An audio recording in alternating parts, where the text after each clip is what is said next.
Hi, I'm Rob Parker from the Australian Nuclear for Climate campaign. I'm also the Vice President of the Australian Nuclear Association, and we're deeply committed to getting some very concerted efforts to address global warming in Australia. We see nuclear energy as being the centrepiece of our clean, low-carbon future, and we've got to look at ways of embracing that.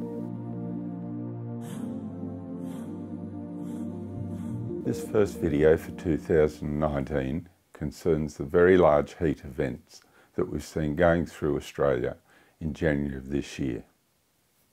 We've seen our previous records broken by more than 2 degrees centigrade, and the average temperatures, for example, in New South Wales have exceeded 6 degrees above our average temperatures. And we've seen researchers like Dr. Sophie Lewis from the University of New South Wales saying that the climate signal in this event is huge. She's seen nothing like it before, and the signal is clearly there that we have got a significant climate change event going on. And so I'd like to focus more clearly on what happened on the 24th and 25th of last month, where we saw the really strong impacts of this heat event flow through electricity generation in the states of South Australia and Victoria. In South Australia, for example, we saw that as the day got hotter, the air got stiller, and so by about 11 p.m. that night, there was absolutely no generation coming out of wind. But to meet those targets, the state had to drastically ramp up the production of electricity from gas, and after some time they even had to introduce the emergency diesel burning generators. Now this had a tremendous impact on the emissions in that state. And so towards the end of that event, they were generating electricity with 925 grams of carbon dioxide per kilowatt hour. This came directly as a result of all of that gas and diesel burning and the imports from Victoria. They were getting no benefits from renewable energy. They'd vacated the playground, if you like. And what we effectively had was a fossil fuel burning state that was responding to these massive heat events. The effect of this on the prices that South Australians paid for their spot market was around about $3,359 per kilowatt hour. That was the average for the whole day, and it peaked at $14,500 a megawatt hour. Now compare that with the average price that we're normally seeing down there of about $100. So we're seeing an average about 34 times higher. We had a system where economically it was out of control. And this had a massive flow-on effect to industry. The state is becoming an unreliable player in providing electricity generation to the industry in that state, especially in these large heat events. Industry was forced to close down, to curtail production. And so South Australia is effectively vacating the scene as a reliable state for industry to continue when it requires large amounts of electricity. On the 25th of January, it became Victoria's turn to suffer the effects of this heat. Wind power dropped off steadily from 3 a.m. in the morning through to 3 p.m. when they had a 67% reduction in their wind power. Coal too suffered some problems due to mechanical breakdowns, and its output dropped about 17%. The effect of this was to steadily drive up electricity prices through the day. On the previous day, for example, on the 24th, Victoria had already suffered prices of around about $3,350 per megawatt hour. On the 25th, the prices were a bit lower. They got down to around about $750 per megawatt hour, but they were still peaking at $14,500. Now we've got to remember that while this is happening, their carbon emissions are not going down. We are still seeing Victorians suffering from the emissions of about 800 grams of carbon dioxide per kilowatt hour while this event is going on. we are not getting any benefit in carbon emissions reductions. And we need to remember that if we are to make any headway on global warming, we need to be getting our carbon emissions down to around about 50 grams of CO2 per kilowatt hour. So at present in Victoria, we're seeing a factor of about 20. Their emissions are about 20 times higher than where our targets need to be if we're to get any effective action on climate change. In the face of these significant emissions we're still suffering, we're not getting carbon reductions, and primarily one of the great problems is this over-reliance upon wind energy. It's like a Trojan horse. When it fails, we need gas backup, and the two systems are running a duplicate game. We're paying for a standby system while the other operates.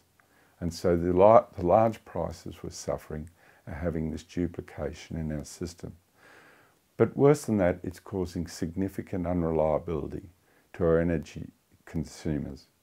Our major industries are suffering and they're going to go offshore. And Australia is becoming a steadily less reliable place for industry to operate.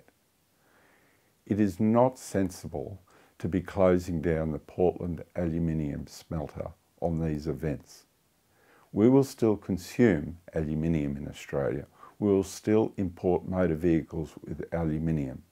All we will have done is offshored vital industry to Asia, to China, to other parts of the world.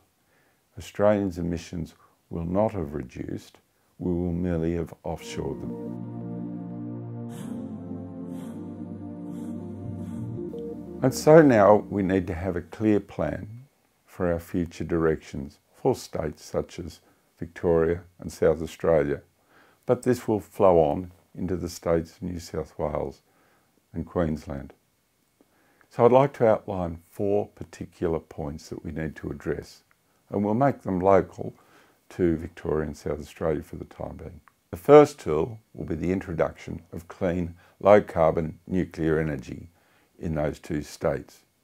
And that would start with 2 1-gigawatt reactors being built in a location like Portland in Victoria. They would be able to power the states of Victoria and South Australia with clean, low-carbon energy going between metropolitan Melbourne and through over to Adelaide. They would sit on stable foundations in that rocky area around Portland, and they could be cooled by the natural seawater of the southern coastline. And they'd provide a tremendous benefit in terms of reliability of electricity supply to energy and the people of those 2 states. But we need, secondly, to upgrade the transmission grid between those 2 states to make the transmission of this power reliable and cheap. Thirdly, we need to look at what this new energy system will look like. Certainly, for our daily peaks, there is a place for solar.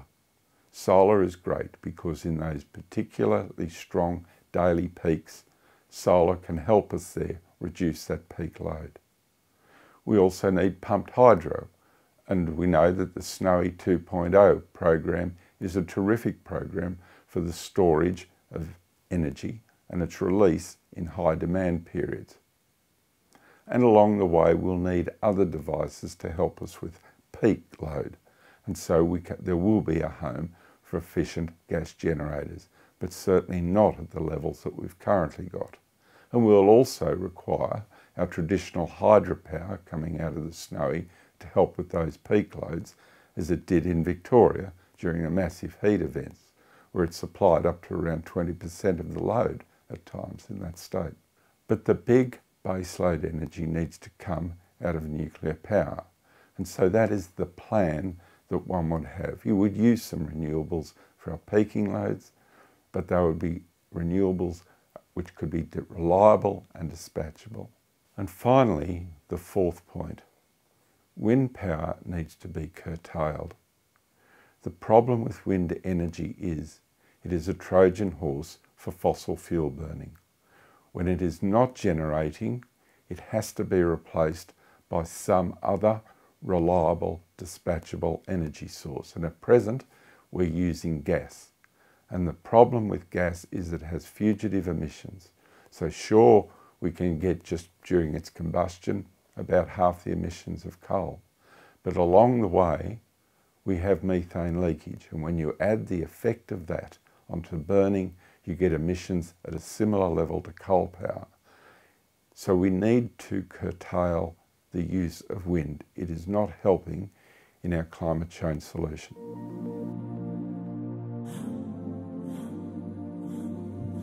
And so finally, I'd like to talk about Australia's national purpose and how we go about addressing global warming. At present, Australians are somewhat conflicted about how they address this. We haven't really changed our lifestyles at all. We're still a materially addictive country. And I'd put it to you that it is not acceptable to be curtailing industrial demand and merely offshoring those emissions. If we're going to live the lifestyles we want, we're going to have to do it by providing energy to provide the materials such as aluminium, cement and steel that gives us the benefit of those lifestyles. It's not acceptable to be offshoring those emissions and then claiming that we're getting emissions reductions. It's rather hypocritical. What we are seeing in the Australian population is a fracturing on how we address our carbon emissions reductions. As a nation, we have normally addressed things collectively. We've had the benefit of projects such as the Snowy when that was built, or we've had the benefits of Medicare or our public education systems. We acted as a nation to provide benefits collectively for the common good.